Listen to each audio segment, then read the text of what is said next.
Kurnool BC camp క్వార్టర్స్పై ఇద్దరు కీలక ప్రజాప్రతినిధుల కన్ను పడింది. మినీ క్రికెట్ స్టేడియం లీజు పేరుతో అత్యంత ఖరీదైన స్థలాన్ని కాజేసే కుట్ర పన్నారు. 70 ఏళ్ల కింద నిర్మించిన క్వార్టర్లను కూర్చివేయాలని కూటమి సర్కారిచ్చిన ఆదేశాలు ఆ కుట్రలో భాగమేనన్న ఆరోపణలు వినిపిస్తున్నాయి.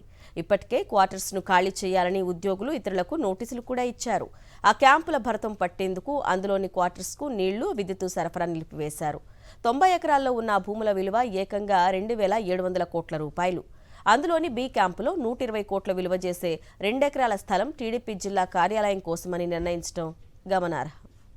చుట్టూ కాంక్రీట్ కట్టడాల నడుమ ఫోటోలో ఆకుపచ్చగా కనిపిస్తున్న ఈ ప్రాంతం కర్నూలులోని బీసీ క్యాంప్ క్వార్టర్స్. కర్నూలు రాజధానిగా ఉన్నప్పుడు అధికారులు నివాసం ఉండేందుకు ప్రభుత్వం ఏ, బి, సి క్వార్టర్లను నిర్మించింది.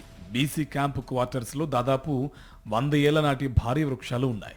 కిక్కిరిసిన నగరానికి ప్రాణవాయువు అందించడంలో వీటి పాత్ర చాలా కీలకం. కర్నూలులోనే అత్యధికంగా చెట్లు ఉన్న ఈ ప్రాంతం కూడా ఇదే.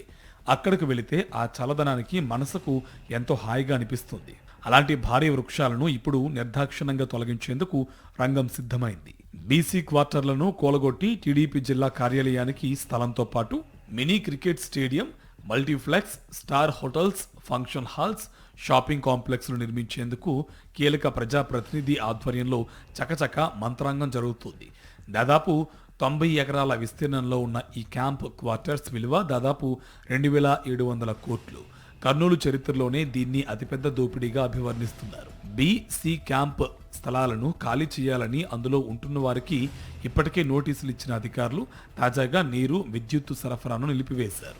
భాషా ప్రయుక్త రాష్ట్రాల్లో భాగంగా ఏర్పాటైన ఆంధ్ర రాష్ట్రానికి కర్నూలు రాజధానిగా ఉంది.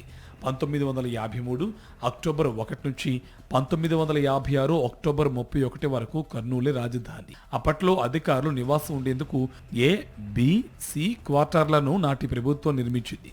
నగరంలో ఈ ప్రాంతాలను ఇప్పటికీ ఏబీసీ క్యాంపు అని వ్యవహరిస్తూ ఉంటారు. మొత్తం 1090 క్వార్టర్లలో ప్రస్తుతం 953 ఉన్నాయి. ఇందులో 367 క్వార్టర్లలో అధికారికంగా కొందరు, 490 క్వార్టర్లలో అనధికారికంగా మరికొందరు నివాసం ఉంటున్నారు. కొన్ని శిథిలావస్థకు చేరాయి. ఇక్కడ సెంటు 30 లక్షలకు పైగా ఉంది. ప్రధాన రహదారి ప్రాంతంలోనైతే 50 లక్షల పైనే ఉంది. సగటున 30 లక్షలు అనుకున్న ఎకరా 30 కోట్లు ఉంటుంది. ఈ లెక్కన మొత్తం 90 ఎకరాల విలువ 2,700 కోట్ల పైనే. నగర నడిబొడ్డున అత్యంత విలువైన ఈ ప్రాంతంలో 70 ఏళ్ల కిందట నిర్మించిన భవనాలు శిథిలావస్థకు చేరాయి. వీటిని తొలగించి ఈ స్థలాన్ని ప్రభుత్వం వినియోగించుకోవాలని, అపార్ట్మెంట్లు నిర్మించి పేదలకు ఇవ్వాలని దివంగత వైఎస్ రాజశేఖర రెడ్డి ముఖ్యమంత్రిగా ఉన్నప్పుడు ఆలోచించారు. ఆయన హఠాత్ మరణంతో ఈ ప్రతిపాదన పట్టాలెక్కలేదు. కాగా బీసీ క్యాంప్లోని క్వార్టర్లను తొలగించి మినీ క్రికెట్ స్టేడియం నిర్మించాలని మంత్రి టీజీ భరత్ ప్రతిపాదించినట్టు తెలుస్తోంది. దక్కిన స్థలాలను లీజు పేరుతో కూటమి నేతలు గుప్పిట పట్టేందుకు ప్రణాళిక రూపొందించారు. ప్రభుత్వ ప్రైవేట్ భాగస్వామ్యం పేరుతో 38 ఏళ్లు లీజుకు తీసుకుని multiplex, star hotels, function halls, shopping కాంప్లెక్స్తో పాటు ఇతర నిర్మాణాలు చేపట్టాలని భావించినట్టు తెలుస్తుంది. ఈ క్రమంలో ఈ ఏడాది ఏప్రిల్లో తొలుత 39 క్వార్టర్లను కూల్చేసేందుకు ఆర్ఎండ్బి అధికారులు అందులో నివాసం ఉంటున్న వారికి నోటీసులు ఇచ్చారు. అనంతరం మిగతా వారికి జారీ అయ్యాయి. కార్పొరేషన్ పరిధిలో ఉన్న ఈ స్థలం కర్నూలు, పాణ్యం అసెంబ్లీ నియోజకవర్గాల పరిధిలోకి వస్తుంది. తొలగించిన స్థలంలో 3 నుంచి 5 ఎకరాల్లో మినీ స్టేడియాన్ని ఏర్పాటు చేసి మిగతా 85, 87 ఎకరాల స్థలాన్ని లీజు పేరుతో 33 ఏళ్లు దక్కించుకునేలా సిద్ధమయ్యారు. ఆ తర్వాత కూడా లీజుదారుడు కొనసాగాలని భావిస్తే మరో 2 దఫాలు అంటే 66 ఏళ్లు వారి ఆధీనంలోనే ఉండేలా జాగ్రత్తలు తీసుకున్నట్లు తెలుస్తోంది.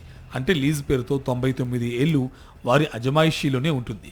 కర్నూలులో అత్యంత విలువైన స్థలం ఇదే కావడం గమనార్హం.